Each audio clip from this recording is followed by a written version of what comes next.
구속영장 실질심사는요, 구속되기 전에 판사 앞에서 직접 자신의 입장을 소명할 수 있는 유일한 기회입니다. 구속영장 실질심사에 대한 풍부한 경험과 전문 지식이 없는 변호사를 잘못 선임하면요, 허둥지둥하다가 시간을 소모하고 결국 의뢰인은 감옥으로 가게 되는 것입니다.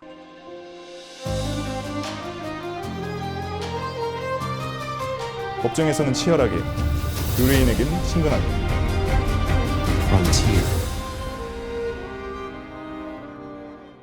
안녕하세요. 대한변호사협회에 정식 등록된 형사 전문 신정우 변호사입니다.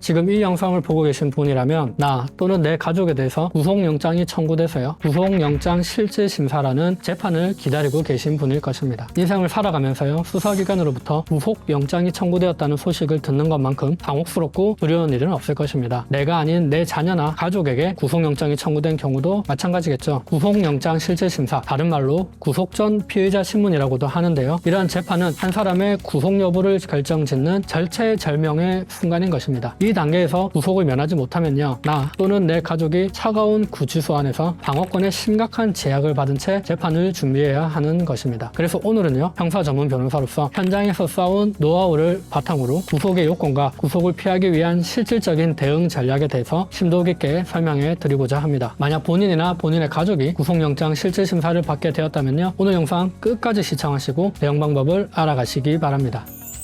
법원이 구속영장을 발부하기 위해서는요, 형사소송법 제70조에서 정한 요건이 충족되어야 합니다. 먼저 범죄 혐의의 상당성인데요, 피의자가 죄를 범했다고 의심할 만한 상당한 이유가 있어야 합니다. 이는 단순히 수사기관의 추측에 의한 것은 아니고요, CCTV와 같은 객관적인 증거에 의해서 어느 정도 범죄 사실이 호명되어야 함을 의미합니다. 이처럼 피의자가 죄를 범했다고 의심할 만한 상당한 이유가 있다는 전제 하에서요, 첫째, 피의자가 일정한 주거가 없거나, 둘째, 피의자가 증거를 인멸할 염려가 있는 경우, 셋째, 도망하거나 도망할 염려가 있는 경우에 구속의 사유가 인정돼서 구속되는 것입니다. 이러한 구속 사유에 더해서요, 법원은 범죄의 중대성, 재범의 위험성, 피해자 및 중요 참고인 등에 대한 위해, 우려 등을 종합적으로 고려해서 피의자에 대한 구속 여부를 결정하게 됩니다. 구속영장 실질심사는요, 구속되기 전에 판사 앞에서 직접 자신의 입장을 소명할 수 있는 유일한 기회입니다. 이때 변호사는 앞서 살펴본 형사소송법상 구속의 사유, 즉 피의자가 증거를 인멸할 우려나 도망할 염려가 없다라는 점을 분명히 드러내는 방향으로 변론을 진행해야 하는 것입니다. 구체적으로 살펴보도록 하겠습니다. 첫째, 피의자에게 증거 인멸 및 도주 우려가 없다라는 점을 명백히 밝혀야 합니다. 피의자가 범행을 인정한다면 이미 피의자가 범행을 인정했으므로 증거를 인멸할 필요가 없고, 수사기관이 충분한 증거를 확보했기 때문에 더 이상 인멸할 증거도 남아있지 않다라는 논리로 증거 인멸 및 도주 우려를 차단할 수 있을 것입니다. 피의자가 범행을 부인하는 경우에도요, 피의자가 수사 과정에 성실히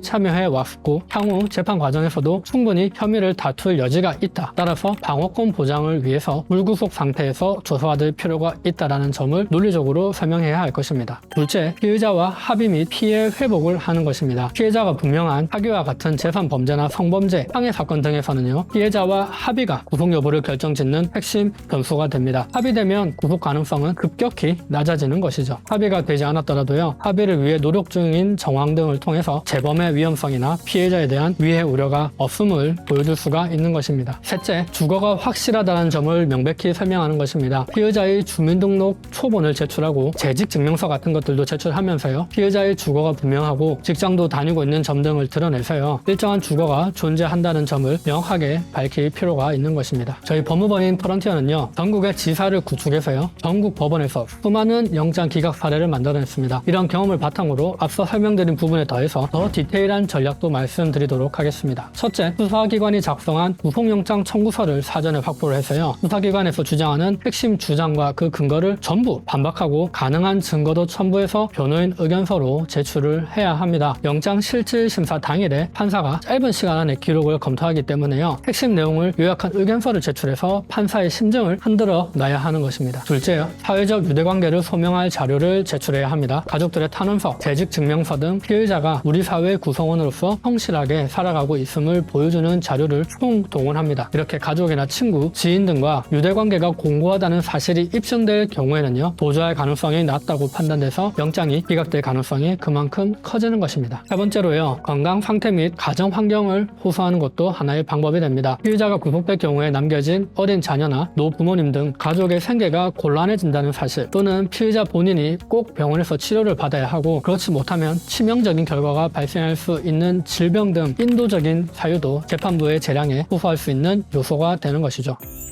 구속영장 실질심사는요, 수사기관이 구속영장을 청구한 직후 대개 하루나 이틀 내에 열리게 됩니다. 매우 급하게 재판이 잡히는 것이죠. 그래서 자료를 준비하고 논리를 구성할 시간은 극히 짧습니다. 이 골든타임에 어떤 전략을 세우냐가 나 또는 내 가족이 차가운 감옥으로 가게 될지 아닐지를 결정하게 되는 것입니다. 재판 준비 시간은 매우 짧기 때문에요, 경험이 부족한 변호사로는 안 됩니다. 구속영장 실질심사에 대한 풍부한 경험과 전문 지식이 없는 변호사를 잘못 선임하면요, 허둥지둥하다가 시간을 소모하고 결국 의뢰인은 감옥으로 가게 되는 것입니다. 오늘은 형사 전문 변호사로서요, 현장에서 제가 쌓은 노하우를 바탕으로 형사소송법상 구속의 요건과 구속을 피하기 위한 실질적인 대응 전략에 대해서 심도 깊게 설명드렸습니다. 저희 법무인 프런티어는요, 의뢰인의 곁을 지키면서 단 한순간의 실수도 용납하지 않는 철저한 방어 전략을 구축하고 있습니다. 지금 구속의 위기에 처해 계신다면 주저하지 마시고 저에게 연락 주시기 바랍니다. 의뢰인을 감옥으로 보내는 일은 무슨 수를 써서라도